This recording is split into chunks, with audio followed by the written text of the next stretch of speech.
in the Federal Capital Territory. My name is Lawrence Umoiti. Welcome to the show.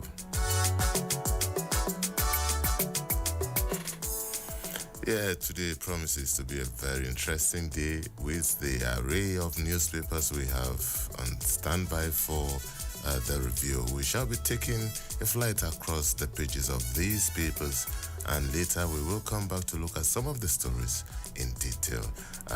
Let the show begin.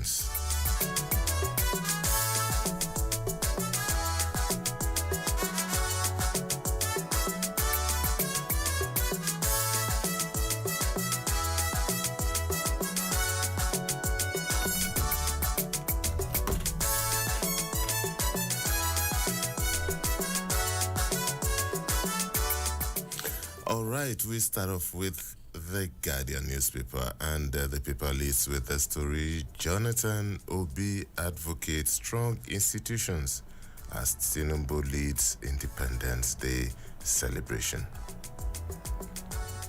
And ASU gives federal government 35-day ultimatum on lingering crisis.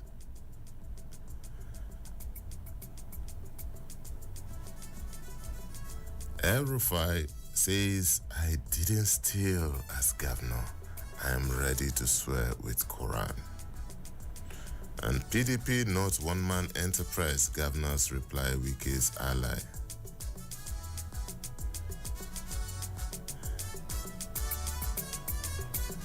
NNPCL refineries pipeline overhaul may stall fourth quarter, says report. Ayedatiwa's mass appointment misnomer for cutting governor's caste. Police denies sealing Rivers State's Independent Electoral Commission office to stop LG polls in Rivers.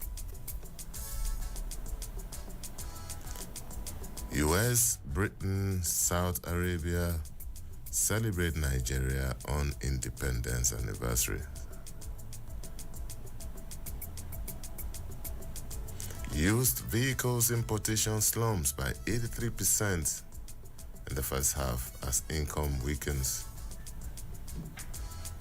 Troops snap 10 suspected Boko Haram terrorists, 2 female kidnapping informants in Taraba State. Ogun commences palliative work on failed section of the Shagamu-Ore-Benin Expressway. On Independence Day, marking the urges of your residents to keep hope alive. At Independence, Kaduna, Plateau, Kogi urge sacrifice, unity, others. Oshoba dignitaries celebrate Aino Raji's legacy at Odua farewell. And groups mark Independence Day with calls to end violence against women. And Kwankwaso again says, I insist PDP is dead. APC detached from realities on ground. Kwankwaso is the former governor of Kano State. All right, we move on from the Guardian to the Tribune newspaper. PDP slams Tinubu's Independence Day address, and Nigeria at 64. Ohanaeze demands political pardon for Nnamdi Kanu. Corruption allegations. I can swear with the Holy Quran that I am innocent. That's Malam Nasir El-Rufai, who is a former governor of Kaduna State and also former minister of the Federal Capital Territory. Tinubu, Shetima, others mark Independence Day in Aso Villa. And Nigeria at 64, Tinubu announces 30-day youth confab.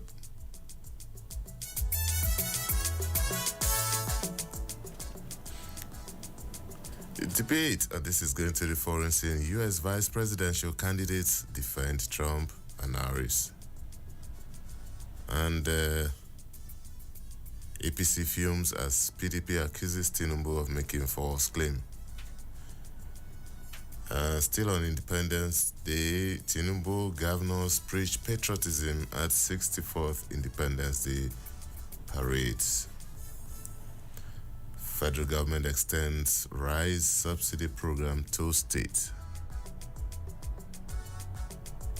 Petrol imports dropped by 3.58 billion liters after subsidy removal. That's according to the federal government. Flooding worsens despite 180 billion naira spent on dams. Port Harcourt refinery misses 7th production rollout deadline.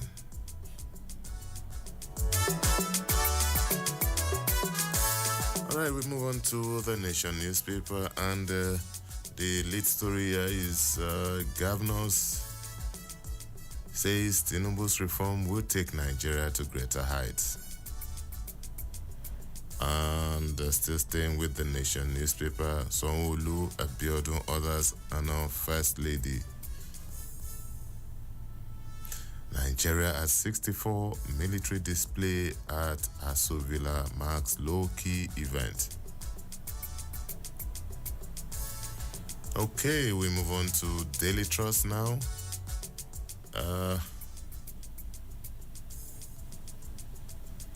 Let's see. Nigeria 64, ethics, morals, key to positive economic growth. This is according to Vice President Shettima. And still staying with the Independence Day celebration, Jonathan governors Mark say Nigeria will overcome challenges. Miracle Nigerians beam searchlight on governors. Food insecurity, Tinubu governors urge to invest more in agriculture.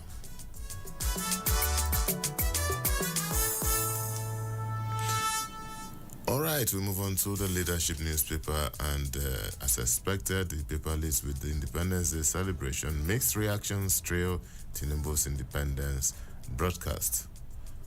And we move on to This Day newspaper, and this is the lead story. Tinubu leads Shettima others in magnificent 64th Independence Anniversary Guard Parade. Emirates Airlines resumes flight to Nigeria after 2 years suspended operations. CDS calls on armed forces to remain patriotic, professional in tackling insecurity.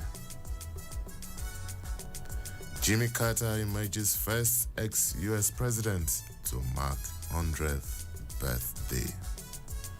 Wow. Diri promises 1,000 housing units in 8 local government areas. Diri is the governor of Bayelsa State. Okay, and finally we land with the Vanguard newspaper, and it says NNPCL delivers 48.6 million barrels of crude oil to Dangote refinery. I didn't steal Kaduna money, can swear with Quran, says El Rufai. Police probe alleged extortion of 150 million naira by officers. And troops dismantle terrorist bombs, recover arms, neutralize bandits. Thumbs up to our gallant officers and men doing wonders across the country.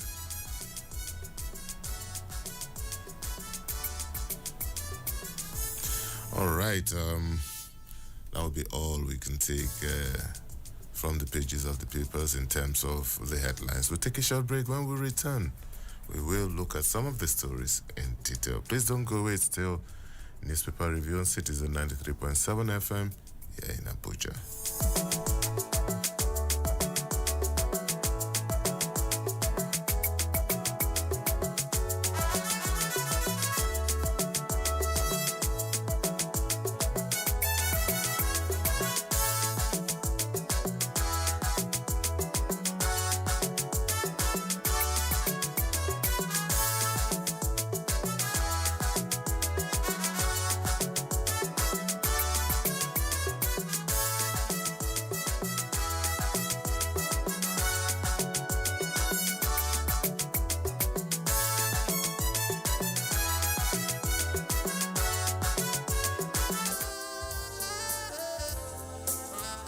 The issues. Everybody respected that because it was coming from the president. Theory behind it, the way the people took the battle in their hands. Some civil servant retire without a roof over his head.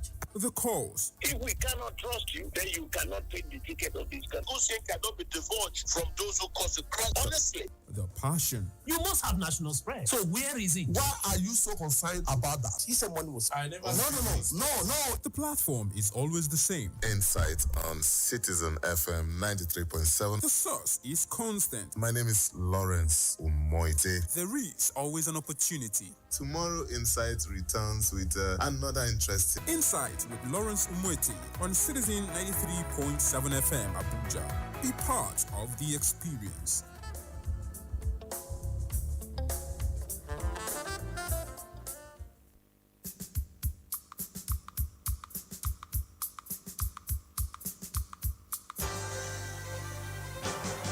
Did you miss out on the news during the week? Not to worry. Retrospect is here to make up for the missed information.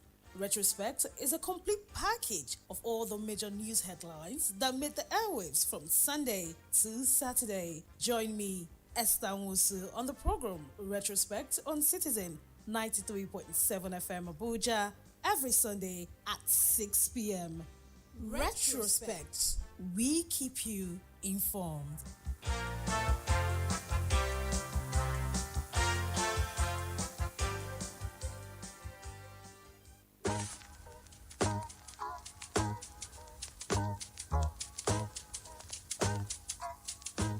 Need a lift? Feeling low, bored, or confused?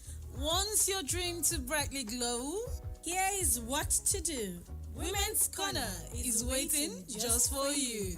Education, work, lifestyle, career, mentorship, and family too. We will tackle the issues, provide solutions, and see you through.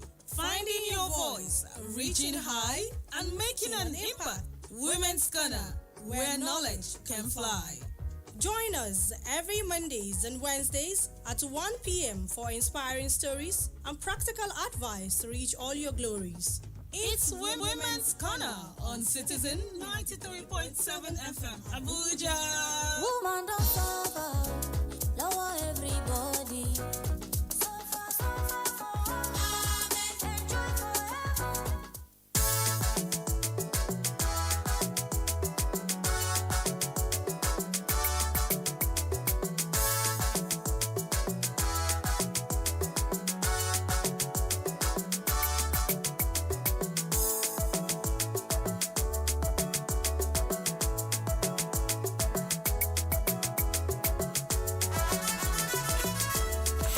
Thank you so much for staying tuned. It's still Citizen 93.7 FM here in Abuja. And my in-house analyst is already on standby. Good morning, Mr. Salmon Salami. Very good morning to you, Lawrence, and our teeming citizen listeners.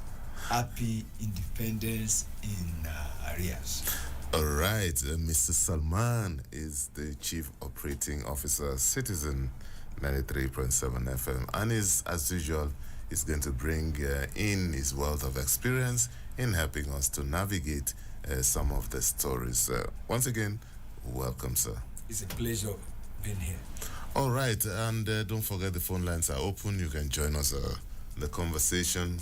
Call us on 0903 2229797. That's 0903 2229797.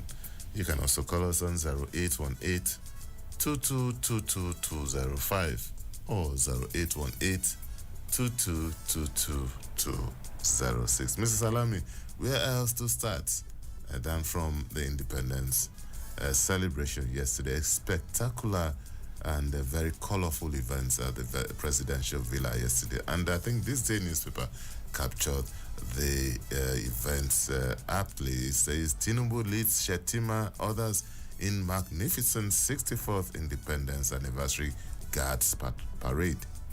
President Bola Tinubu yesterday led other top government officials and foreign diplomats, including Vice President Kashim Shettima and President of the Senate Godswill Akpabio, to mark Nigeria's 64th Independence Day celebration at the forecourt of the State House Abuja. Tinubu was received at about 10 a.m. by military bikers who ushered him into the arena after an inspection of the quarter guard mounted by troops of the Brigade of Guard. Thereafter, the president proceeded to the saluting dais, where he took the national salute as special guest of honor to signify the proper commencement of the event. Mr. Salami, it was on one hand a very colorful event. It was also a solemn event because we saw military officers and men display what they know how to do best there. Yes, congratulations, Nigerians, for the 64th Independence Day and for the low-key anniversary promised us by the federal government. It was indeed low-key. Having said that, I think 64 years in the life of a nation is, to say the least, a short time. For a human being, it is a long time. But for a nation, it's not so long a time as to begin to apportion blames. Why am I saying this? Quite some people, especially the not so objective-minded ones, believe that we have not achieved anything. This is a lie, a big lie. We have achieved a lot as a nation. For us still remaining together as a nation, is in itself and by itself, is commendable. It's enough reason to celebrate. Coupled with the fact that we have made tremendous progress, it is only good that we hype the positive ones and see what is good in this country called Nigeria. Quite right, we could have achieved more than what we have, but to say that we have not achieved anything is, to say the least, not the truth and uncharitable. Even in 1981, when we entered the university, how many universities did we have in Nigeria? Less than 5. Look at our health centers or health facilities. It may not be there, we may not be there yet. But to say that we have not done anything in such a manner that we now feel that the next thing is strike on a money day is not the way to go. We play with the government, or we urge the government to please fast track what I call the welfare and well-being of Nigerians, which is the mandate of the government, any government. But I think kudos to we Nigerians. We have indeed moved forward in the last 64 years. All right. Well, I think Mr. Salami said it all. We may not have been where we wanted to be, but certainly as a nation we have made some very significant strides in our journey to nationhood. And we continue to hope that things will be better for Nigerians, especially for the generation that is coming after us here in Nigeria. Let's move on to another story here, and this story has dominated the headlines across the papers. Let's start with this one. Troops snap 10 suspected Boko Haram terrorists, 2 female kidnapping informants in Taraba State. Let's start with this first because there are 2 stories in one, Mr. Salami. Troops of the 16th Brigade Nigerian Army, Operation Wellstroke, have arrested 10 suspects in Taraba. They include 8 Boko Haram terrorists and 2 high-profile kidnapping informants. And moving from that, there's another story that is related to that too, which I want us to take and okay, we can't find that, but let's move on to, let's stick with this one. In the last couple of days, Mr. Salami, the Nigerian army, the military as a whole, Air Force, Navy, have been decimating, especially the Boko Haram commanders in the last couple of weeks, and it's been very hot for them from Kaduna to Zamfara and to the northeast and everything. And this, you know, is coming after the Chief of Defense Staff recently said, Nigerians, you know what? Security is everybody's business. It's not meant to be left for the military alone. It looks as if this is paying off. It is. It is not only paying off, but it is visible that it is paying off. And it only means that the leadership of the military, in fact, all the chiefs of staff, chiefs of service, all the service chiefs, they are doing very, very well. And they are making us proud. Lawrence, you know what? Quite some of us who are privileged to know one or two of these service chiefs do once in a while ask them that how is it going? And I had reason to send a WhatsApp message to the Chief of Defense Staff.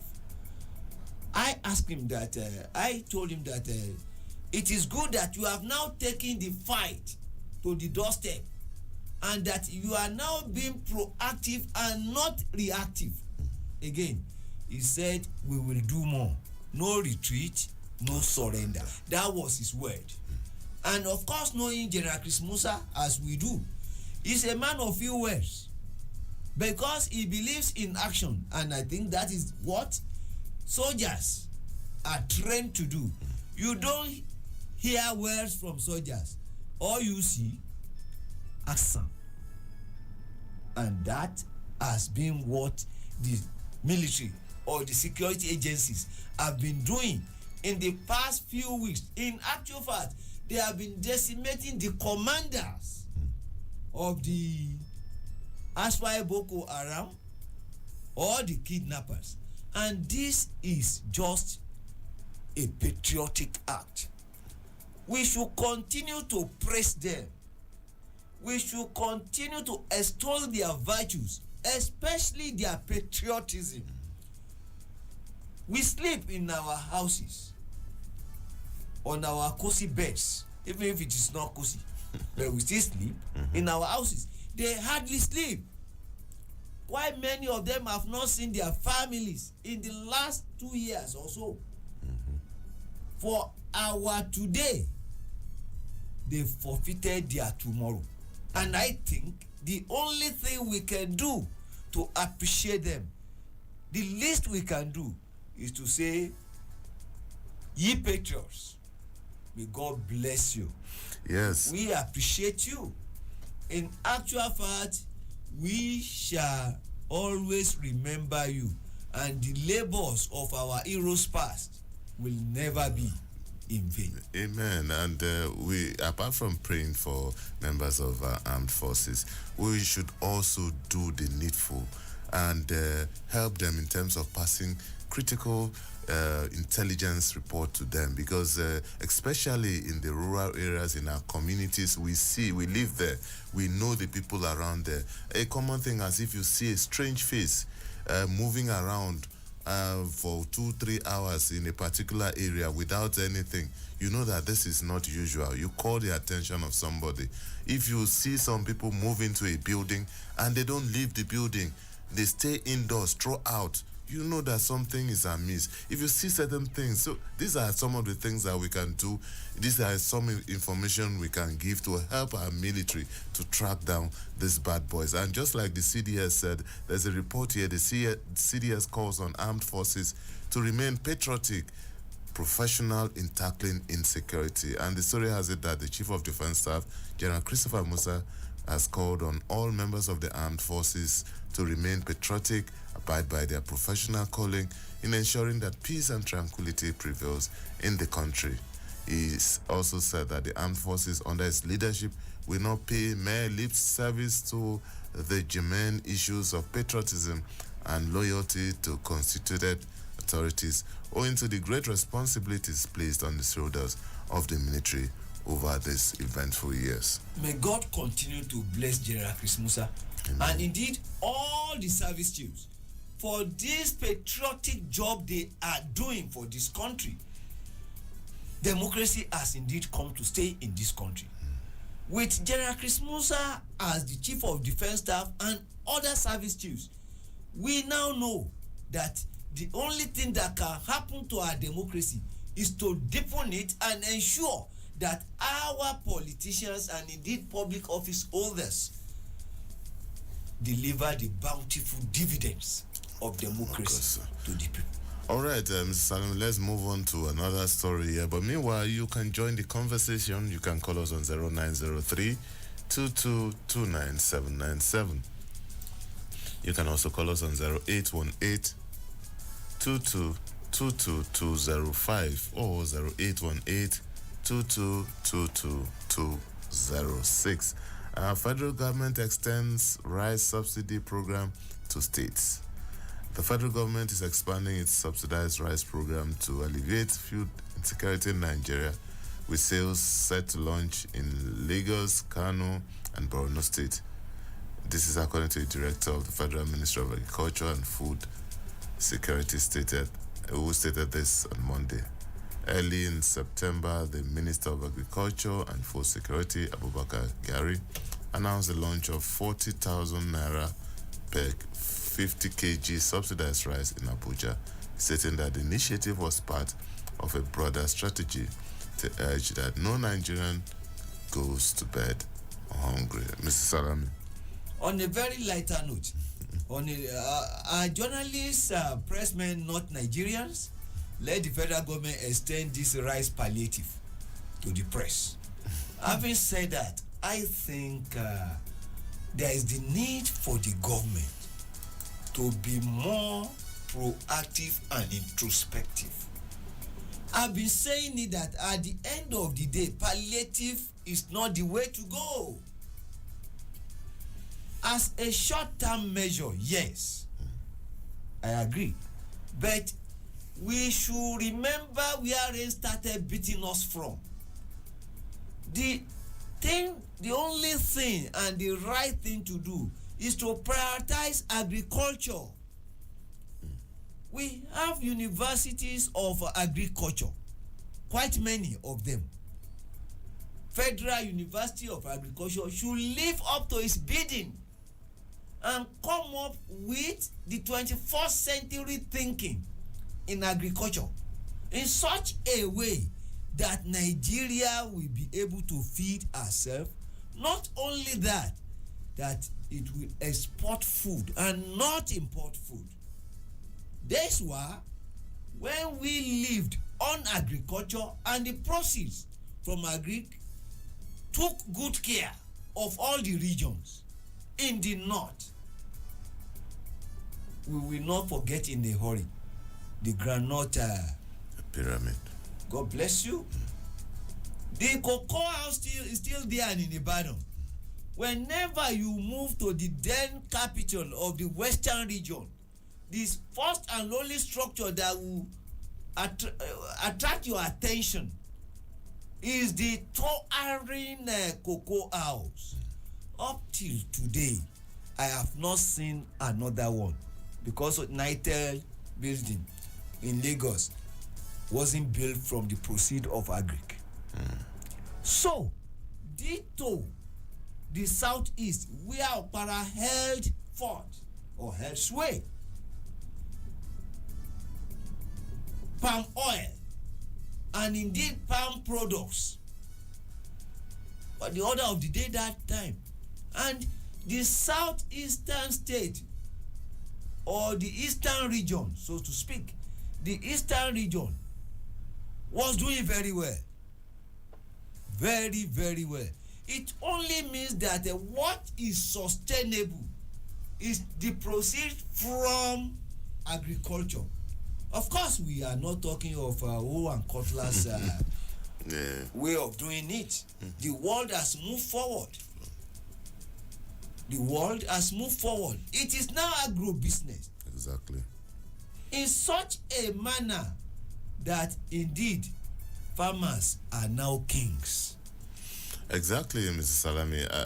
Apart from the fact that we have universities of agriculture, we have research institutes across the country.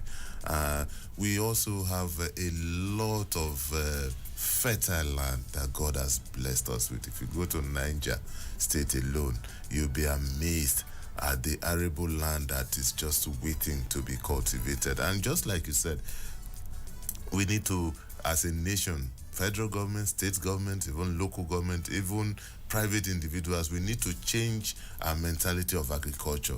Agriculture these days does not mean the bigger the land, the bigger the yield. No, it's being smart. How do you inject technology into whatever you're doing? Agro-business is the way to go. We keep on giving everyone the example of Ukraine, a small country that is at war, but is also still supplying the world with wheat. You talk about so many other countries. Israel is at war, but the agriculture, is across the world, and so many other countries. So, and we have the land. If we now infuse technology to the land we have, the sky will be out. We can feed the world. I'm not talking about Africa. We can feed the world. All we need to do is just to change our focus. I know that, yes, it might take 2, 3, 4, 5 years for us to get there, but if we start planning, and we can get there. And we sometimes also, even young startups, we should encourage startups. 2, 3, 4 young people who have finished university can come together and say, okay, you know what, access this loan and start something in maize production, in cotton production, and so many other things that the nature has blessed us in Nigeria. In actual fact, let me just add that the sky is no more the limit. They have raised the bar. It's the space now. The limit is now beyond the sky. It is limitless. You can dream big dreams.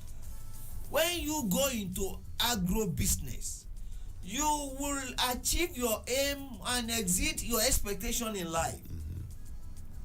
That is the way to go. Well, that's the way to go. And just like we've said on one part, there is also the other part that for all these things to work, there has to be the enabling environment. And government at all levels should also think about this.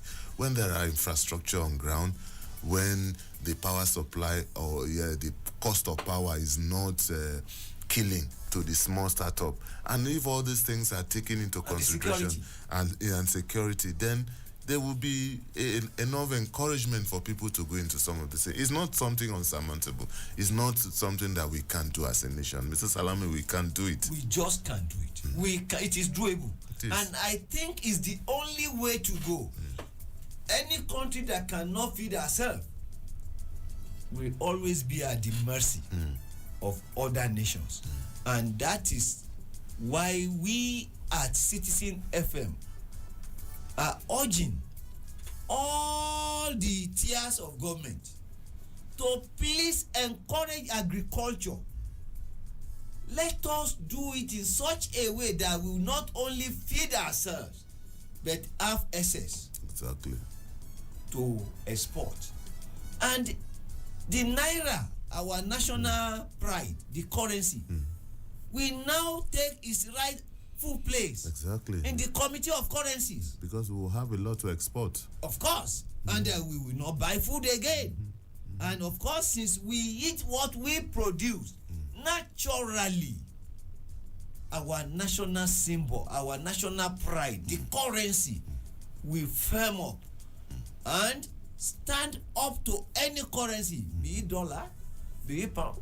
That's why when the Naira was stronger than the pounds, not to even talk of the dollar that time. Salami, these are things we can even start small. Remember those days when we were in secondary school, we used to have farms. Students will have farms that they cultivate.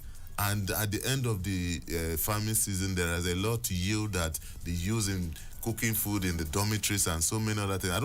I don't think things like that still happen again. Not that you don't think, it doesn't again. These are our children.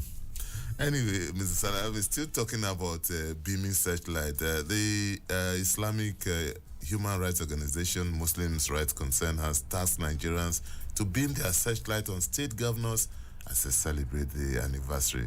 This was concerned in an independence message circulated to the media. This story goes to what we are saying, that as citizens, we need to spread our focus now. Look at the local government, look at the state governments, look at the federal government, and know what each level of government is doing and ask the right questions. Well, we have been saying it here that participatory democracy is just important. Very, very important. When you say the government, there is nothing called the government. There is no ghost that you refer to as government. We are the government. And we have our civic duties. We have so many responsibilities to, as citizens, discharge. One of such responsibility is to ensure that we hold the government, the people who are representing us, accountable for their actions and their inactions. We should know what they are doing with the Commonwealth. It is not by going on strike in Abuja that you believe that you are holding government accountable. Yes, federal government, you should hold them accountable, but as well hold your governors accountable, hold the local government chieftains accountable, all your members of House of Representatives accountable, and indeed hold your senators accountable. It is by holding public office holders accountable and making them realize that public office is public trust that must not be betrayed. It is then and not until then that we can deepen our democracy. And the government then can deliver the bountiful dividends of democracy to our people. Exactly, and don't forget that the lines are open. You can join us on 0903 2229797. You can also call us on 0818 2222205 or 0818 2222206. Mr. Salami, yesterday, part of the independence anniversary was the presidential broadcast early in the morning. And this president spoke on so many issues. One of them was the decision to convoke a national youth confab. And this has generated a lot of interest. And a lot of people in the past have said, why not bring the youth together, let's talk. And the president seems to have bought that idea. Well, I have been saying it that you can't shave somebody's head in his absence. That is why we should appreciate what the federal government is doing. What exactly am I saying? This government, to all intents and purposes, is a listening government. It's a listening government. And if we agree in concrete terms that the future belongs to the youth and that they are the leaders of tomorrow, there is no tomorrow. Today, the tomorrow we were talking about yesterday is today. The tomorrow is already here with us. It is in the spirit of this that I appreciate what the government said yesterday, that they will convoke the meeting of the youth. Let them tell us with their mouth what they consider good for them, not what we think is better for them. They are wearing the shoes and they know where it pinches. It is by asking them that our children, our youth, you are our future and you are the future of this country. Please, in a robust manner, let us discuss. What do you consider as the barest irreducible minimum without which you can't have the so-called better life? And they will tell us. And it should not end there. It should not end as Jojo. Let's walk the talk. It is by doing that that we can secure the future of our youth. And of course, realizing that They are the hope of the country. Their future must be taken care of. And the so-called future we are talking about starts now, not even today. All right, it's still newspaper review on Citizen 93.7 FM here in Abuja. You can reach out to us on 0903 2229797. You can also call us on 0818 2222205, or you can call us on 0818 2222206. And you can send us a WhatsApp message on any of the numbers, and we will be glad to answer them. Mr. Salami, let's look at the story. Federal government to loop labor employment and empowerment program that is aimed at facilitating the creation of 2.5 million jobs directly and indirectly. The revelation was made during the president's broadcast, as we said.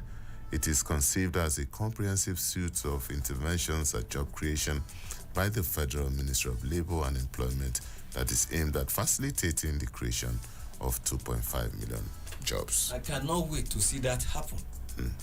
Because the government is the greatest employer of labor.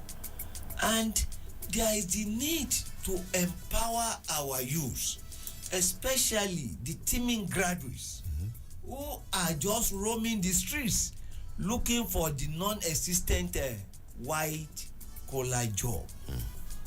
Yes, it is not only government. It should not end there. The students, the graduates, our youth too should look inward. I would rather want to see a university graduate who is doing something and not just telling me that I'm looking for a job and I'm unemployed. I would rather want you say that although I'm doing something, but I would have loved to so not to say that we no job, we are looking for a job. That is a very, very lazy answer from somebody whose minds have been cultivated. What is the point of education? What do we mean by education? Do you mean you are educated because of the BSc or BA written on a cardboard given to you?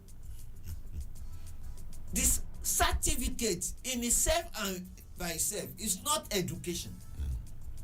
It is just a symbol, a tokenism, showing you or telling you that your mind has been cultivated in such a way that you are now a problem solver. You are not the problem. When we were doing our youth corps in 1981, one of our corps members wrote on his door, have you come with the solution or you are part of the problem? Deep. Very deep. Quite many of us didn't like going to his place that time. Because you didn't know whether you will end up being part of the problem. Anyway, talking about education and Mr. Salami, I want us to end on this note. ASU gives federal government 35-day ultimatum over strike. The Academic Staff Union of Universities has issued a 35-day ultimatum to the federal government to address the lingering crisis threatening public university system. The union's National Executive Council, which met at the University of Ibadan, initially gave the government a 21-day ultimatum. However, following the government's lack of response, ASU extended the ultimatum by another 14 days, starting from September the 23rd. In a statement, the zonal coordinator of the union condemned government's sincerity in addressing the issue. The long and short of it is that up until 2 weeks ago, Mr. Salami, we heard that there were moves, there were committees set up by the government to reach out and resolve this problem. Our prayers are that never again should we go back to those dark days that our universities will be shut for almost a year. Lawrence, I do not pray to see another ASU strike in my lifetime. But I, Moyo Sorulu Salmon Salami, will lead the protest this time around. He said that because we believe that nothing compares with education. And if ASU has given government 35 days notice, I think that we should prioritize education. And we should know that without education, the whole world is knowledge driven now. We must not pay lip service to education. And I do not think we should allow the academic staff of Nigerian universities to go on strike. The consequence is just unimaginable. We should not toy with education. I plead with President Bola Ahmed Tinubu, who understands the importance of education, who is where he is today, partially because he is robustly educated. He will give what he has. And because he has it, he will give it. We know that he will not allow ASU to go on strike. Never again. Yes, I said never again to that. Should we go back to those dark days that institutions of learning will be shut for more than a year, and then the nation will move as if nothing was happening. Well, Mr. Salami, thank you so much. It's a proper place to halt the program today. It's always a pleasure to have you on this show. Thank you so much, Salman Salami, Chief Operating Officer, Citizen 93.7 FM, Abuja. Thank you very much, Mr. Lawrence. All right, that's our package today. But before we go, I want to say happy birthday to two members of the Nongomoite royal family. Anyekan Team Omoite, the one we call Bossman. Happy birthday, sir. And our big boy, who is 2 years old, 2 years today, David Idon Omoite. Happy birthday, dear. Bossman is currently in faraway Texas, we know, but then we will continue to celebrate your birthday here in Nigeria. On behalf of every member of the Nongomoite royal family, we say God bless you, sir. And that's our package on the program today. We return tomorrow with another edition. My name is Lawrence Umati. Enjoy the rest of your day.